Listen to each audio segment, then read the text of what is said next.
Ini adalah salah satu haiwan yang menarik dan mungkin pelik jika kali pertama kita tengok. Ia mempunyai hidung seperti belalai kecil, tetapi ini bukan tapir ataupun gajah.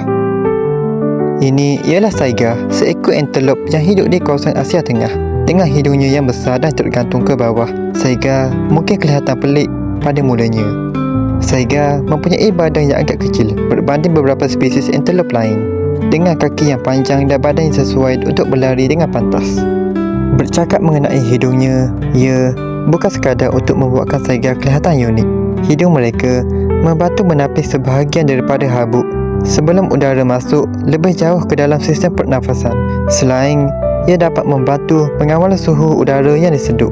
Pada suatu ketika, saiga pernah mengalami kemerosotan populasi yang sangat teruk akibat pemburuan, kehilangan habitat dan wabak penyakit. Tanduknya juga menjadi sasaran untuk digunakan dalam perubatan tradisional. Tapi setelah hasil usaha pemeliharaan dilakukan, populasi mereka kini mula kembali pulih.